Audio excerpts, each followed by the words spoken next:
राधे राधे बंधुओं, कैसे आप सभी। मैं आज संतवाणी चैनल पर हूँ। आज मैं आपको श्रावण के इस पावन महत्व के विषय में बताऊंगा। सर्वप्रथम मैं अपनी परिचय आपको दूं। लोग मुझे स्वामी अभ्यानंद अभिषेक शास्त्री के नाम से जानते हैं। अब मैं आपको बता रहा हूँ कि ये श्रावण का जो महीना है, इस श्रावण के महीने में इस बार 2 मास आया जिसको मलीमास कहते हैं। अब आप कहेंगे मलीमास है क्या? ये देवताओं की अति कृपा से हमें 1 मास की वृद्धि प्राप्त हुई है, जिसको मलीमास के नाम से जाना जाता है।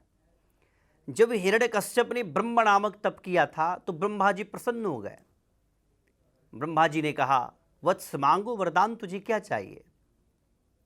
तब ब्रह्मा जी से हिरण्यकश्यप ने कहा कि प्रभु, यदि आप मेरे तप से प्रसन्न हैं तो आप मुझे अमर कर दो। ब्रह्मा जी बोले, तुझे अमर कैसे कर सकता हूं? यदि मैं तुझे अमर करूंगा तो तुम्हारे जैसे लाखों भक्त आएंगे, फिर वो मुझे प्रसन्न करेंगे, मैं कितनों को अमर कर पाऊंगा। ब्रह्मा जी बड़ी चिंतित हो गए। वो स्वयं लक्ष्मी नारायण भगवान चतुर्भुज नारायण के पास गए। भगवान विष्णु को कहा कि हे प्रभु, अब मैं क्या करूं? ये भक्त और भगवान की बात है। उन्होंने तप किया। तप के प्रभाव से उत्तम फल को प्रदान करना चाहता है, जिसके फलस्वरूप वो अमर होना चाहता है, तो उसे अमरता मैं कैसे प्रदान करूं? ये सृष्टि के लेख में नहीं है। भगवान नारायण ने कहा, हे ब्रह्मदेव, आप उसे अमर कर दो। ब्रह्मा जी गए। भगवान के ऐसे शब्दों को सुनकर वो प्रसन्न हो गए।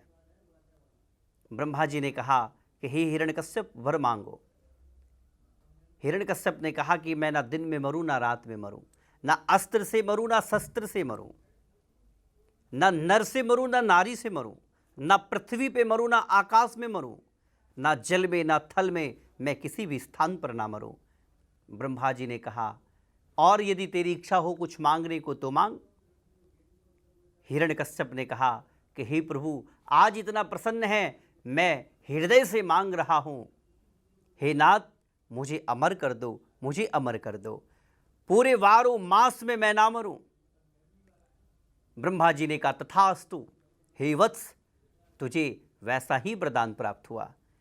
ब्रह्मा जी अंतर्ध्यान हो गए। अब जैसे ही उसने ब्रह्मा से वरदान प्राप्त किया, हिरण्यकश्यप पूरे नगर में कहने लग गए, मैं अमर हो गया, अब लोग मेरी पूजन करें। अब कोई विष्णु को नहीं पूजेगा, अब कोई नारायण को नहीं पूजेगा। और इन्हीं के कुल में एक नारायण के भक्त प्रहलाद नामक पुत्र हुए।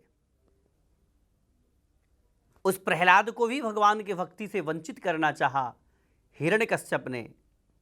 उसने अपने जीवन में इतनी अत्य करना प्रारंभ कर दिया, इतने कुकृत कर्म को किया, इतने पाप कर्म को किया, जिसके फलस्वरूप उनकी पाप की वृद्धि होने लग गई। देवताओं में त्राहिमाम हो गई। देवताओं ने निश्चय किया कि नारायण की ही कृपा से उन्हें वरदान प्राप्त हुआ है, वही कोई हल करेंगे। तब भगवान विष्णु के पास सभी देवतागण गए। भगवान विष्णु से आग्रह किया कि हे प्रभु, अब कुछ आप करो। तब भगवान विष्णु ने कहा कि हे ब्रह्मा जी, आप चिंता मत करो, अब उसे तो 12 मास में ना मरने का वरदान है। 12 मास में कोई नहीं मार सकता। तब भगवान नारायण ने 1 मास की वृद्धि किया, जिसको मलीमास के नाम से जाना जाता है। इतने पाप करने लग गए, इतने पाप करने लग गए, जिसके फलस्वरूप स्वयं नारायण जो हैं चिंतित हो गए। अब मुझे अवतार धारण करना चाहिए।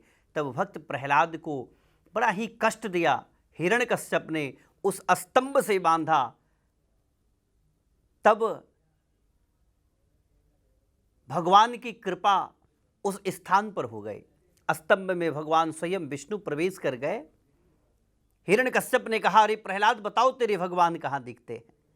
प्रहलाद ने हाथ जोड़कर कहा, पिताजी, सर्वत्र भगवान दिखते हैं, कन कन में भगवान दिखते हैं। क्या तेरे भगवान इस स्तंभ में हैं? हाँ, मेरे भगवान इस स्तंभ में भी हैं। और जैसे ही खड्ग से प्रहार किया, तभी स्तंभ को फाड़कर स्वयं भगवान श्री नारायण नरसिंह के रूप में अवतरित हो गए और उन्होंने उस वरदान के मुताबिक, वरदान के फलस्वरूप हिरण्यकश्यप का उद्धार किया था।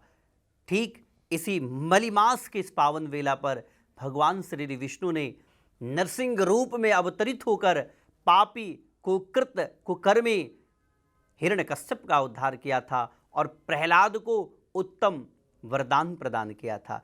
इसलिए इस मलिमास की इस पावन वेला पर बड़ा ही उत्तम और फलदायी उत्सव मनाया जाता है।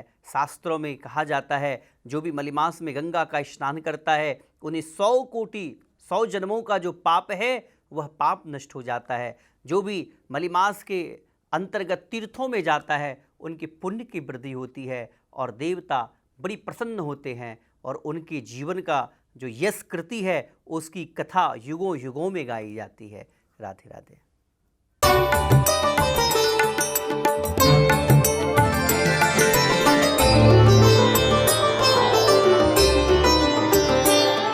आप हमारे संत वाणी चैनल को सब्सक्राइब करें, वीडियो को लाइक करें, शेयर करें और हाँ, बेल आइकन पर क्लिक करना बिल्कुल ना भूलें ताकि हमारी किसी भी वीडियो की सूचना सबसे पहले आपको मिले।